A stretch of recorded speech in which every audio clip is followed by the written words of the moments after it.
So basically, God allowed me to quit my job 2 months ago, and now I'm working as a full-time content creator. And I'm here. Y'all, hurry up. It's already started. Come on. I'm here. And I got the snacks. Oh, you do? Thank you, girl. I know. Send me some of those. Yeah, send me some of those.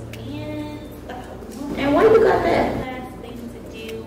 And I'll be ready. Never mind all that. Scratch all that. Forget y'all. We already late. It's already started. Back to the show, Snidey.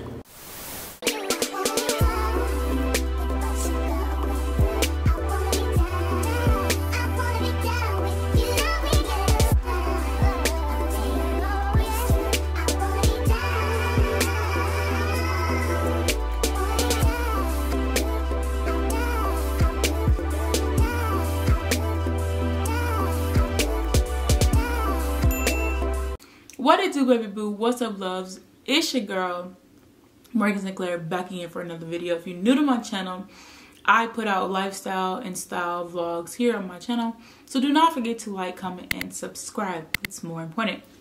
And if you're old to my channel, you already know who I am. It's your girl, back again for another video. So today, yeah, I'm talking to you guys about how I basically quit my job. I never thought I would quit my job and basically not have a plan like in place, and just basically depended on God and faith to see me through. I never thought in a million years, if you would have told me like in college you're gonna quit your job because you hated it, I would have been like, you're stupid, like, no. But now that I've done it, it's kind of just like, well, let me take you back and really get you the reason why I quit my job, and we'll talk about why, the triggers and what led up to it, and then kind of what I've been doing for these past 2 months. By the time you see it, it will be 2 months, but right now it's only been a month. So back October 19th, 2021, gotta take you far back into time. I put in my 2-week notice and got the heck up out of my job. And what really sparked me to do this was just like a whole bunch of things, right? Gotta get to that. Oh, so guys, I'm eating, I love chocolate, dark chocolate covered almonds. They're my vice. I need to stop eating them, but I love them. Come all the way back. Before 2021, let's go back to 2019. 2019, 2020, I was in my senior year of my grad school year. And basically, we went on spring break. And you wouldn't think that when I came back on spring break that the whole school would be shut down. First, the government shut down. Then we had the pandemic that we're currently still in. And it was just like everything was up in the air. Literally came back from spring break and everything was just gone.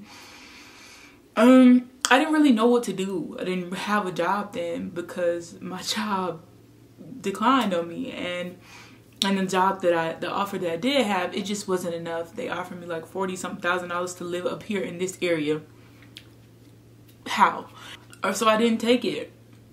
So everything's up in the air, and I ended up moving back in with my parents, which was a blessing that my parents opened up their house to me. But I just kind of felt like I was kind of like mooching off of them, because you know the whole point of going to school is to get a job, and I just didn't feel comfortable staying there. So I would apply every day, and it was just like, because of the pandemic, jobs weren't trying to hire. I ended up finding a job, and that's how I got up here, like moving up here. And I was like, okay, the plan is, because I'm still on my scholarship, that I will get 6 months to a year of experience and then look for a job while I'm getting that experience, and I should be gone within 6 months to a year from this job. Well, it didn't happen like that. Because of the job that I had so many restrictions. Wait, let me let y'all in on a secret. I was literally living a double life. Like, I couldn't have my phone. You couldn't like have any kind of electronics. I was in there for at least, I had a schedule of, I would get up at 5 a.m, be there from 5, be gone from my house from 5 a.m. to 5 p.m. basically. So the day was over. And then like, you couldn't go on certain websites. It was just like everything, it was all kinds of restrictions. So I spent most of my time at my job. And when I first got in the job, I really didn't feel like I was a part of a team. I felt like my team just kind of treated me like an outcast. And even though I was an outcast on my team, I was in the in crowd of like the people that I hung around with at the job. And let me let you in on another secret. Everybody at this job, they are 35 and up. My 25-year-old self don't got no kids, don't got a husband, but listening to people, one, I couldn't relate. That was another issue. I couldn't relate. Listening to people talk about their kids, talk about their spouses, and I'm just like, what am I supposed to do? I don't really know how to engage with you when all you could talk about is your kid having a sinus infection. I don't know what to say. And so a lot of the topics that were talked about in the office were unrelatable to me. That small talk that I don't understand how people become adults and then their whole lives are engrossed by their kids and their spouse. Anywho, I just did not relate, and it was hard to kind of stay afloat. So one, I didn't feel like I was included, and two, when I got into like a crowd that I was cool with, we ended up falling out, and I was having issues with the environment. My client and my manager were very toxic, micromanaging me, did not know how to articulate what they wanted in a project, didn't know how to articulate just anything, couldn't communicate. We had meetings upon meetings upon meetings on how we could better communicate and how, like, literally, and then the work that I received, right? I don't understand how it took certain people, like the people in the company, it took them days and weeks to do their projects, but it only took me 30 minutes. So most of the time I was bored out of my mind, and I was just like, okay, I'm bored. I'll be sitting here for days on end not doing anything. And I know you're thinking, well, Morgan, why didn't you ask your management for work? I did ask for work. I asked for work, and I was told to read the company website. Like, my skill set was underutilized. Okay, so we talked about bad management and skill set being underutilized, and then we talked about me being bored. Okay. Also, when I reported how bad my manager was to the other manager within my company, it was just kind of brushed off like, oh, well, we all have bad clients, because this manager was considered my client. We all have bad clients, and you just need to learn how to deal with yours. So I didn't feel like I had anyone to talk to about the horrible things I was going through. On top of that, within my team and within the organization, I felt like I dealt with a lot of microaggressions. And sexism, ageism, just feeling out of, just not out, like not fitting in. And I feel like at work you shouldn't feel that way. And what I'm doing right now is kind of just like going through, like making a long story medium, because there was so many things that happened, and basically all these things just stress me out. Now let's back up. Now, remember when I said when I was like a part of the in crowd, right? So again, 35 and up, all got kids, you know, boyfriends, spouses, whatever. I was already having mental breakdowns on the daily because of the environment and the toxic and everything that I was dealing with. And I felt like I wasn't giving good client work and I could do more. And I just was not, like, mentally, I was just not there. And I was breaking down on a daily, and then no one talks about how you have to break down, or you do break down and you have to go into work like nothing happened. So I was having mental breakdowns on a daily at the job. I would just take a break and go to my car and cry, or go to like one of the designated like quiet rooms or like sleep rooms and cry. And it was just a bad situation. And like this in crowd that I'm talking about, I thought that they were friends. Like I confided in them about, you know, how I was feeling and like the issues that I was having and how it was affecting my mental. They basically was like, you're changing and we don't like the way you're changing and you shouldn't hang out with us anymore. So I was ostracized by them too. So like it was just kind of crazy. Oh, the biggest thing, the reason why I kind of shut down on them, obviously going through my own mental issues, just like shutting down because I just didn't feel welcome or comfortable in the environment. But also I will never forget this day where, I'm not proud to say this, okay, so basically I was literally taking a time warp into high school. And I remember when I was in high school, I was not popular at all, like at all. And I was the one being bullied from elementary school on to high school. And I turned into, or I coped with the fact that the people that I hung around with at my job bullied and talked about other people. And it was a day where it kind of just like clicked for me one day. We were just like in the caf and just, they were talking about this. They talk about this one girl every day. Same one girl every day. The way she dresses, the way she looks, her hair, blah, blah, blah. So they was criticizing her like really bad. Oh, I don't like her hair. Like she's ugly. This is not cute. 1 minute. And then the next minute, we're like, they're complimenting her. And usually when, you know, we're doing this and they're talking about her, I'm just kind of laughing, like not stopping it or not saying, yo, we shouldn't do that. Just like kind of just surviving it. I don't know, like just sitting there. But I knew it was wrong. But when they did that, I kind of looked at them like, what? Like, you were just dogging her a few minutes ago and now you're in her face saying that you like the same thing that you said you didn't like. It was so two-faced, and I was like, what do you gain from that? And so then I started to shut down some more. And I just figured out, well, I'm just not going to say anything. I don't want to engage in these conversations. And like, again, yeah, they was talking about like women, but they were also talking about men. Men, they would do, I feel like I knew too much. Like, I knew too much of people's businesses. Like, I knew that dude had people's baby mamas and they medical issues and all this.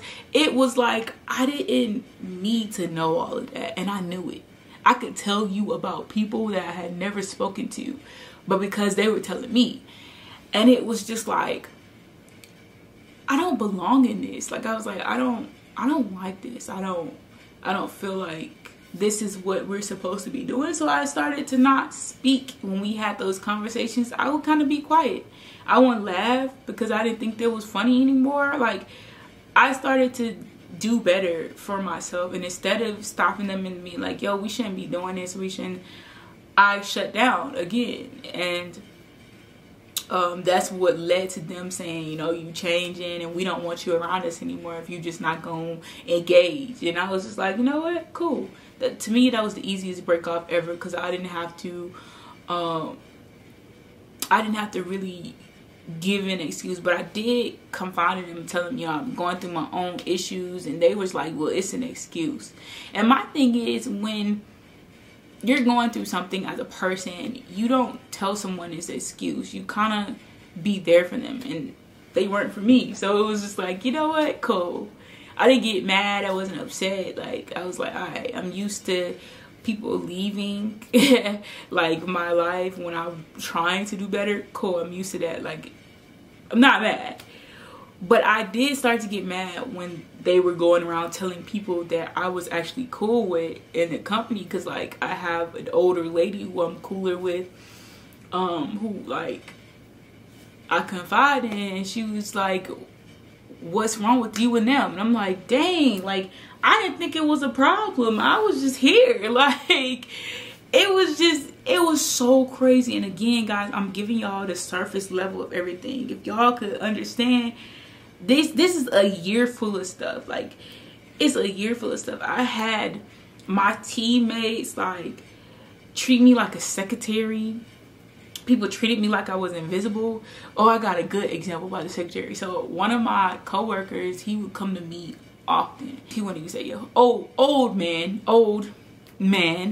and he would say, Morgan, if my phone rings, let me know, I'm going to lunch.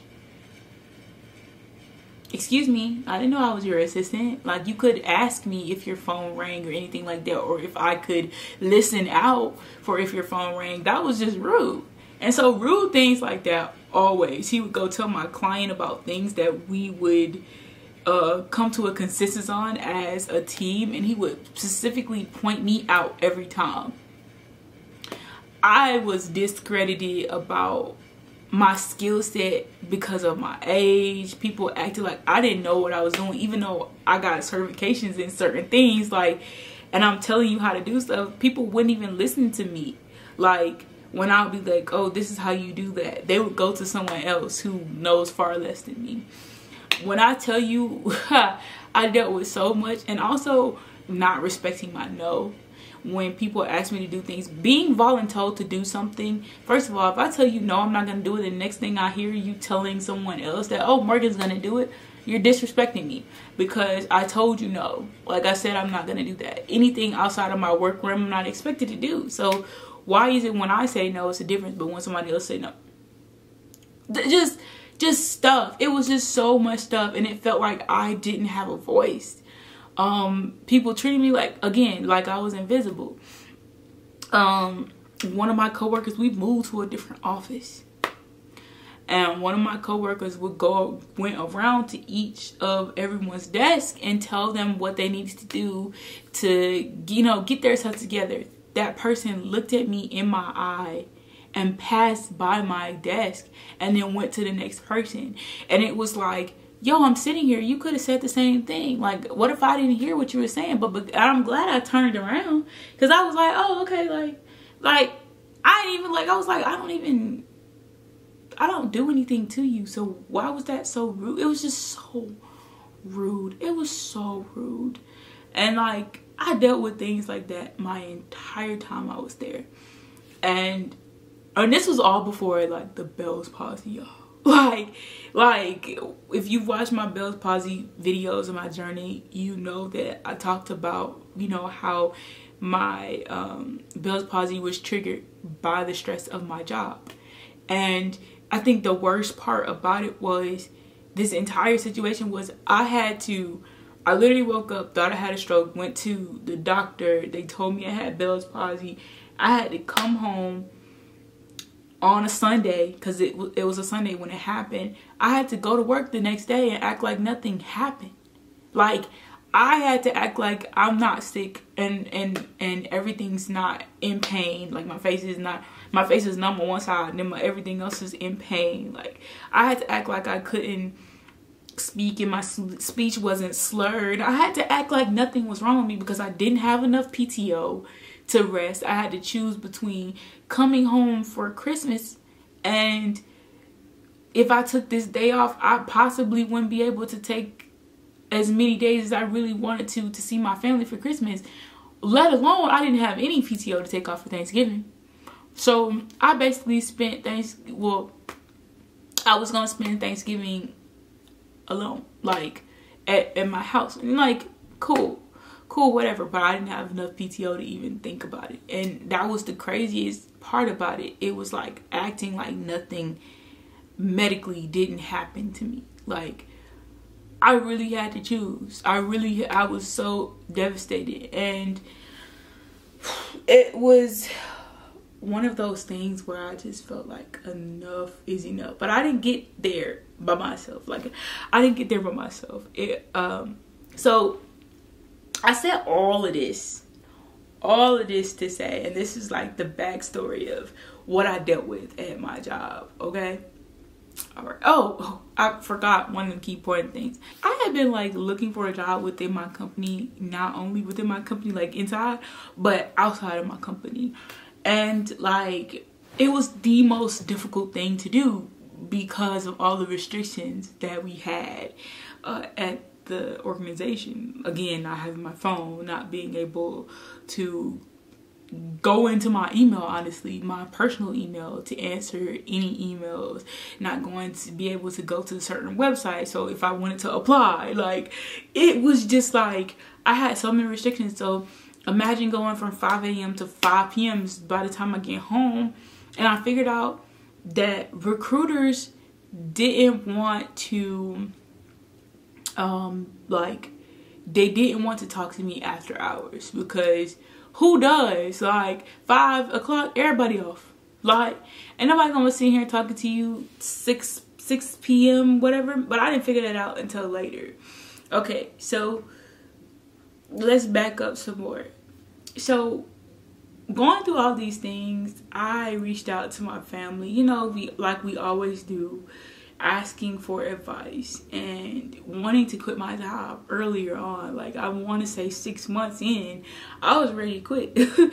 And like talking to my parents and like telling them, okay, I'm gonna quit my job. And they were like, you don't need to quit your job. You know how parents are, they teach you and give you love, but sometimes, like, when it's for your life, you got to be able to make your own decisions. And for me, I realized that I seeked validation from my parents. And when my parents said no, I was like, oh no. And when my parents said yeah, I was like, okay, cool, we can do this. So, you know, when I voiced that I wanted to quit early on, they were like, we don't quit without a job or a plan in place. Truth be told, I didn't have a plan in place. I was looking for a job and I couldn't get one. Didn't understand why, and I was like, I'm so marketable, but people don't want to talk to me. So I kept staying in a job and things kept getting worse. I kept dealing with so many different issues and it kept having mental breakdowns. And then I got my Bell's palsy and then I had more mental breakdowns. And I'm talking about, like, I went from 1 a day to like twice a day. And like, it was, I want to say, like, the worst thing I've ever experienced in my life. Again, when I said I didn't get to that point of getting ready to quit my job, the trigger was, and I'll never forget this, one day, it was a Tuesday night. Let's start at Tuesday night. Tuesday night, I had slept at all. Now, mind you, I left out that detail. I actually haven't been sleeping for real. Like, I would run on 2-3 hours of fume max. Like, that's it. Like, 2-3 hours of sleeping. But it was this one Tuesday night, I hadn't slept at all. Like, I literally watched the clock change from 1 o'clock, 2 o'clock, 3 o'clock to all the way to 5. And I was so pissed off. I threw my phone. I threw things. I cried in fetal position for 30 minutes. I kid you not, for 30 minutes. I was pissed off. I cursed at God. I was like, you know, I have to get up in the morning and you let me not sleep. Like, you didn't even grant me any sleep. I usually would cry about, like, just getting 2 hours and then cry myself to sleep, but I didn't get no sleep at all. And so I was pissed off, had my one mental breakdown. That was one. Got myself together for work. I only had 30 more minutes to get to work. Like, and so I was mad at myself for that, because I was like, I shouldn't have broke down. I shouldn't have did this. I shouldn't have did that. Just like remembering how I felt, just mad at myself that I don't have time to properly do my routine. I gotta get to work, blah, blah. Mad. So I'm fussing at myself on the way to work. That's 2 breakdowns. All right. So I get to the job. This is Tuesday. Lo and behold, didn't really realize I had did all my work on Monday. So I have nothing to do for the rest of the week. That's 3 mental breakdowns. So I'm fussing at myself, breaking down, crying, because one, I did my work. Why does it take me so, like, fast to do my work? Why can't I just slow it, pace it? Why, like, fussing at myself about why can't I find work? Why is it so easy? Like, who complains about things being easy? But because of who I am, I don't like wasting my time. And also, I don't like feeling like I'm not pulling my weight, right? And so when I do my work so fast and I don't have anything else to do, and I'm sitting there not doing anything, staring at a computer, because staring at a computer, first of all, it's boring, and I felt like I could be doing more. I could be doing content, I could be doing this, I could be doing that, I could be doing, like, I got certifications while I was sitting at my job not doing nothing. Like, I got at least 4 certifications now, and most of them came from me not doing nothing. I was tired of sitting there getting certifications. Like, I was like, I want to learn a new skill, but because I'm probably the most skillful person in here, I'll never probably learn a new skill. So I'm pissed off about that, mad at myself, mad at the situation. Went in my car, broke down about this, and then my phone rings, right? And it's this recruiter. Now I'm in my car, my phone is in my car. I kept my phone in the car, and I answered the phone, and it's this recruiter, and she's like, "Hi, Morgan." She said, "I've been trying to contact you for 2 weeks.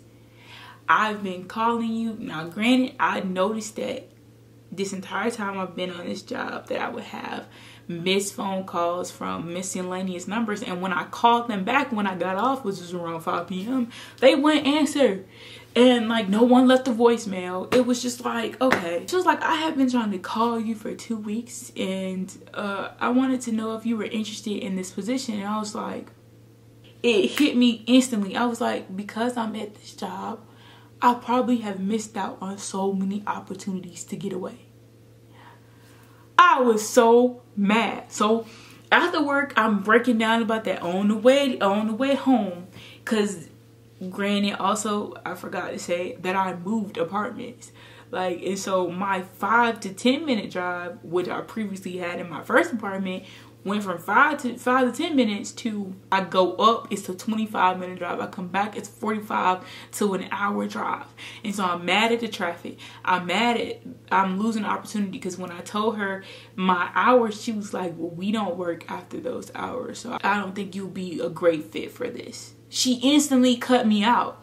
So I'm mad at myself about this. I'm mad, like, I broke down about that, and then my phone rings again. It's one of my brothers. And I'm like, and I don't have a brother, like, let y'all know. I have people I deem as brothers from my college years, and it's one of them. And he was like, "Hey, what's up?" Now, I love how spiritually connected my friends are to me and how I am to them, because I think God knew in that moment I need to talk to someone. And he was like, "Hey, what's up?" And I was like, "Hey, I just nothing, I'm just driving." He was just like, "What's wrong?" And I was like, "Man, how did you know something was wrong?" Because I had just cut out my voice and was like, "Hey, like, I'm fine." And he said, "What's wrong?" Like, right then. And I was like, "Okay." I said, I don't want to talk about it. I don't want to talk about it. He was just like, "No, we do not do this. We talk about things that are bothering us. So what's up? Like, I'm here. Talk to me." And so I told him everything. And at the end of everything, he said, "Morgan, it's not gonna get no better." And I was like, "But you don't think it?" I'm talking about making an excuse, and she was like, "It's not gonna get no better. I hear how frustrated you are, I've heard how frustrated you've been." Because granted, he's talked to me before. All of my friends have talked to me before. He was like, "It's not gonna get any better. It's just gonna get worse." And like how you're talking about it now, and you're in tears. I was in tears talking to him about it. And it was like, "You're in tears now?" And this time I have the Bell's palsy. So all of this is going on. Like, face is paralyzed. I'm vulnerable, and I'm sad, and I feel like I should be doing better and more. And man, in tears. And we started talking about what I really wanted to do with my life. And he started to encourage me. And then he started to say, you know, like, we started talking about financials, because, you know, I'm that comfortable with my friends where I could talk to them about anything. And like, he was like, "You have enough to quit." And I was like, no, what if I need to do this, and what if I need to do that? And this is how I knew God really was trying to step in and trying to make me move, because the devil doesn't want you to like trust God with faith. Like he literally would bring these like excuses and like, oh, what if this doesn't happen? What if that doesn't happen? And this is how I know like my friends are spiritually connected to me, because he broke me and he read me for filth, and he was like, ye of little faith. And I was like, like, dang, like, hey, you ain't had to call me all day. He was just like, you're a woman of God, and to know where your help comes from, to know how faithful you are, and to lean so much on God. You can lean so much on God and have faith for others, but you do not have enough faith for yourself. I was like, dang, like you ain't have to do me like that. But to be honest, I don't. When it came to me believing in God for something that for me, it was like, nah, he couldn't do it for me, but he could do it for my friends. So I'm talking about, we talked about everything, financials, and then he started telling me about his situation and how he stepped out on faith. And he was like, you are more financially stable than I am, and I got more faith than you. And I was like, okay.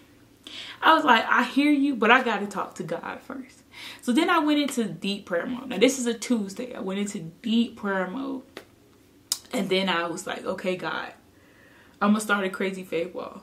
Because I have been listening to Mike Todd's Crazy Faith series. The new one, like the Crazier Faith. And I had already heard the whole old one. But like, I was listening to it, and something that Mike Todd said kind of sparked me. He was like, in this season of Crazier Faith, when God wants you to move, he said that, one, you're not going to get a seal of approval from everybody in your life.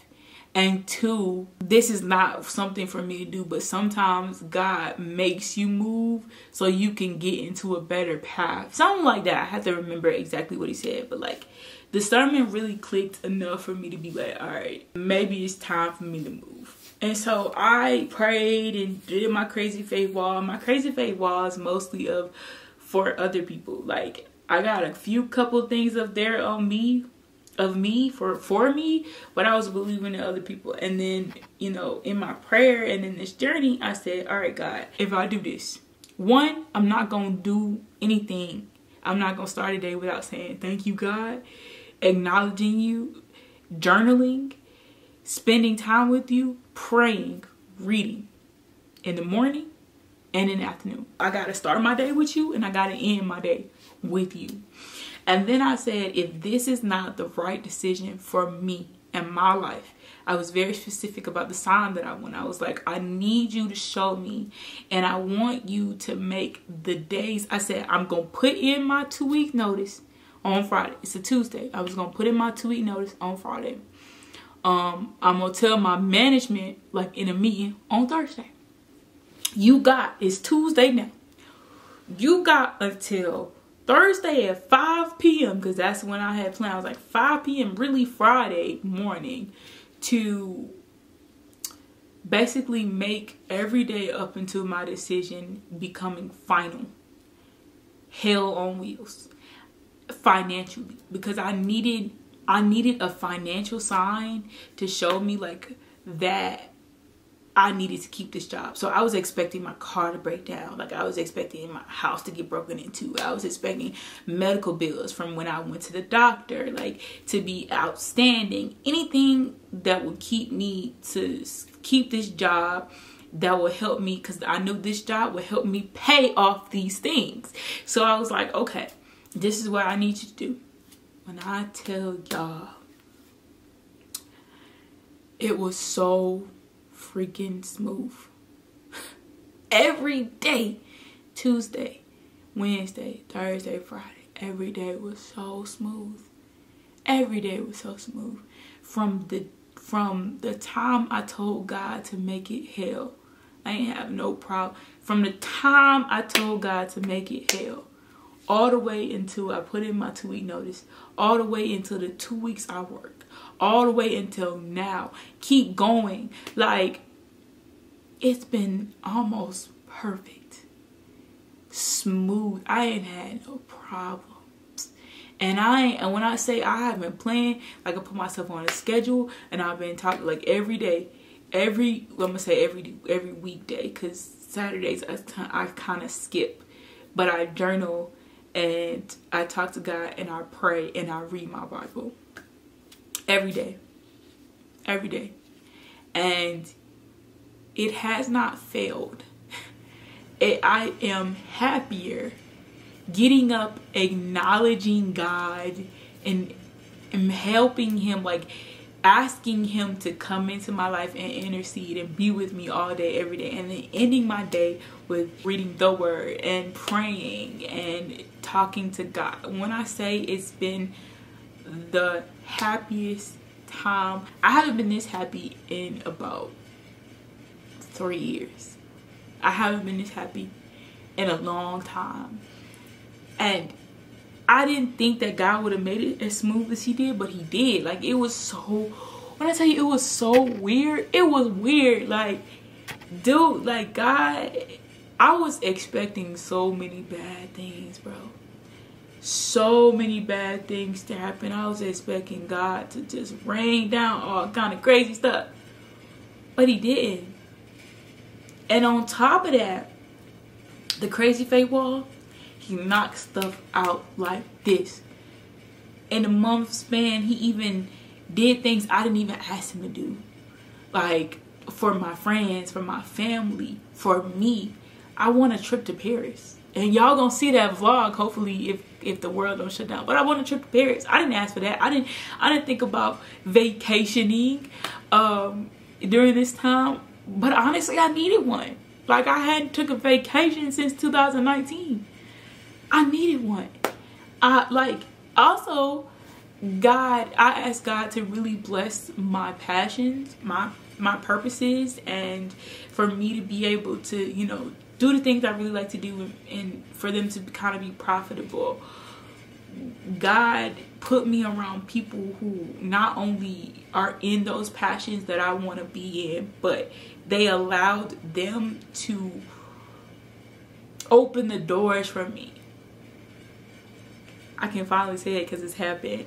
I got recruited to do a commercial shoot for a big company out here in the DMV to basically showcase the restaurants in this town. The town of Alexandria. It's called Visit Alexandria. So I basically are in the publications and the commercial ads for Visit Alexandria. I didn't ask for that. And then on top of that, I got paid. I didn't ask for that. I would have did it for free. Like, to be real with you. But I got paid. And it was like, when the person who I met, who recommended me for it, I met them at an event, and they were talking to me about how they quit their job, and I've met so many people in this journey who have quit their job or got laid off, and it's okay. Like, I thought I would be freaking out and like, oh my God, I quit my job. Like, what's gonna happen? I hadn't freaked out. I've been surrounded by people who are like-minded and have been through it and seen the other side, or still going through it, and they're positive, living life. When I tell you, the person who put me on that, she lost her job, and we started talking and realized that we live in the same area, and I hadn't heard from her since. And then randomly she sends me this Instagram message, and this is how I know God is so good, because we talked about God when we were talking. And like, I just wanted to get to know her because she was in my niche. We didn't even get to really talk about her being a content creator in my niche. We were just talking about how good God is and how this is gonna set her up for being, you know, the best that she could be in the next stage of wherever she's going. She put me on. God allowed her to open her mouth and recommend me to be one of the models. I never would have gotten the opportunity to do it because we filmed it on a Tuesday, all day on Tuesday, starting at 9 a.m. all day on Tuesday. We filmed it on a Tuesday. I would have had to taken off of my job and probably wouldn't have been able to make up those hours, and probably would have got in trouble because I wasn't able to make up those hours.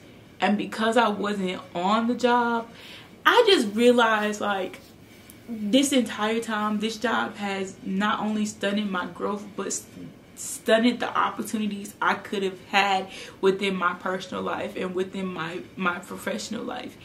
And looking back on the decision of quitting my job, I don't regret it. And I'm not like, let me tell y'all something, like I am not telling you you should quit your job, but I have joined the Great Resignation. Welcome to the fraternity. I feel like I had to, not only for my physical health, because I was going through that, but my mental health. It put a lot of things in perspective. And also, and I didn't talk about what God did. I think God set me up for this moment. He knew financially I was going to need to pay my bills. And so, yeah, me being a content creator and I'm somewhat profitable off of the content that I create, honestly, I was able to secure enough money to pay all of my bills last month, which would basically take care of this month. But honestly, I don't need it because the last 2 checks that I received from my job, they take care, one takes care of the bills, and then another will take care of the bills from next month. And then I have that money from the content that I made to take care of the next month. And it's like he set me up, and he also set me up financially to understand like what I should be, like how I should have budgeted. I budgeted so well.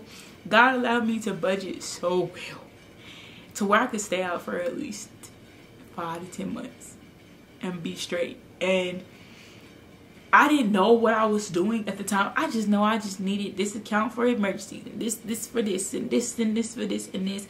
And he really gave me the mindset to budget. And now that I'm here, I haven't worried about money this entire time. I haven't freaked out about money. I haven't worried like, oh man, where's rent gonna come from? I haven't thought about it. I haven't thought about it. And the main thing that I was worried about is I'm gonna have to ask my parents for the money. I haven't had to do that. Being able to have a side hustle that has been profitable enough for me to pay my rent, it's been a blessing. And I didn't think I was even there, but because I have all the time in the world now, I've been able to apply myself. And man, doors have been open. God has been blessing. I don't know what he's doing. I'm just here. But I tell you one thing, I have not been as happy as I am. Like, and when I tell you the stress from this old job, all the things that I had felt throughout the whole time, I had been taking it out on my family and my friends. And I was just an angry person. And they didn't deserve that. And instead of me really making the decision for myself that I could do something different and be okay, I was just scared to take risks. And that's what faith is. Like, we don't talk about that, and how faith and fear could fear could hinder you from getting your blessings from God. And that's what it did. I probably would have had a job earlier this year if I had just stepped out on faith myself and not listened to everyone else around me and kind of just knuckled down and got a job. And when I tell y'all, the moment I stepped out of my old job, I not only gained my smile back from the Bell's palsy, like my face could move and I could do this, but I got an interview. I had not been getting interviews from people within the company. I had only been talking to recruiters. I got an interview. Y'all, God is so good. And not only did I get an interview, I got an offer. within the first couple weeks, I got an offer. Granted, I didn't take it. And y'all probably like, why? And it's because I learned that this job taught me so much, and it taught me what I would not and should not tolerate. And I felt like the job that was gonna come up, like the person, how the person was talking to me, interacting with me, and answering my questions, I felt like I was either gonna go into similar situation, if not worse. And the next job that I take, I wanted to make sure that it'd be for me. So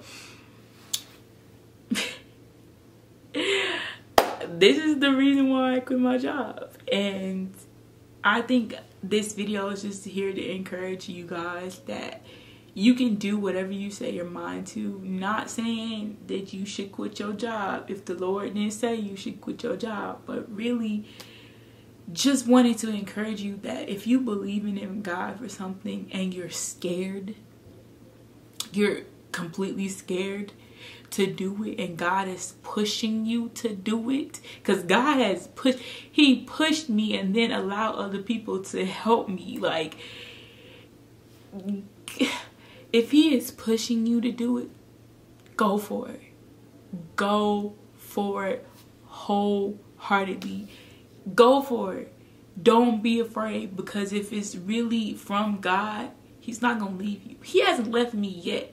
I have lacked for nothing, not a thing. I still go out.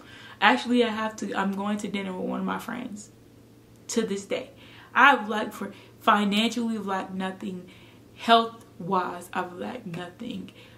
Mentally, I've lacked nothing. Spiritually, I've gained it all. Like, I've gotten so close to God. You can't tell me God is not making a way, or he's not real. Like, you can't tell me God isn't real. Like, you tell me that, I'll just be looking at you like, I don't know what you worship, but it ain't of God, because God is real. But I have lacked nothing. He has really blessed me. And so if God is telling you to move, he's pushing you to move, I'm here to tell you, I'm here to encourage you. Like people encouraged me, move, do it. As a 25-year-old, we're expected to take risks. Like, we're in our 20s if you're watching this in your 20s. And if you're in your 30s, still take a risk. It's your life. And I've learned, that's the biggest lesson I've learned. It is your life, and you only got one life to live. You gotta live it to the best of your ability. And I've talked for a long time, but I just really feel like and feel compelled to say this. You only got one life, honey. One. Seeking validation from others, you gonna regret it and you're gonna resent them. I'm here to say, go for it. That business you trying to start, do it. If you want to create content, start it. Make a video, make a post, do it. I wouldn't have gotten this far if I didn't start back in 2018. And now 3 years later, I can say that I'm actually receiving the money. Like, money. And what y'all don't understand is y'all watching my videos and y'all interacting. That's helping me. Like, watching it all the way through. Like, being here with me. Like, sticking with me. Subscribing. It helps. It help. Clicking on the links in the description box, follow me on Instagram, clicking on those, it helps. Just start the business, start the content, start the ministry. Do it. Like, I want to teach my kids that risks are okay. Like, and as a 25-year-old, I can say right now the biggest risk I've ever taken is quitting my job. That is not, to me, that is not a big risk. And for y'all probably gonna ask me, so what are you doing now? I'm making content and I'm also applying for jobs. And I have the freedom to answer my phone whenever recruiters want to randomly call me. And I have the freedom to do interviews. And I just know God has me and everything is gonna be okay. So by the time you guys see this, it'll be probably December, and it's November right now. And I would have been off right now it'll be a month in a couple of days. I don't want to say I've been chilling, but I put myself on a schedule and I'm not letting up. I'm not letting up. You see my hair is flourishing. You see it's flourishing. So obviously I'm doing some good. But no, I just want to say thank you. I feel like my friends, if you're watching this, I want to say thank you to y'all. I asked God for a circle of faith and y'all have been it. I want to encourage the people who I've talked to, some of my friends that want to take this big step and this big leap. You can do it. I'm doing it with you. We can have prayer night. Even like guys that are watching this week, I can pray for you. I can pray with you. Like, I'm praying for you now. I just hope that, you know, you won't be afraid to take this next step. You see me, I'm okay. I'm not lying. I'm really okay. And I thank God. I broke my fingernail, but that's like the worst thing I've ever done this entire time. And this, to me, this is natural. This happens all the time. But other than that, like, you'll be okay. If you're letting God take the lead and be with you, you'll be okay. Don't let up. Do what you want to do. Go for it, girl. Go for it, dude. Like, you got this. And I'm with you. So that's all I have for this video. I hope I didn't talk too long for y'all. I know this is gonna be like at least a 40-minute video and I'm so sorry, but we're gonna upload it all. I love you lots. Stay encouraged. Be blessed. Remember, God got you. You got this for sure. All right, guys. Be breezy. Bye.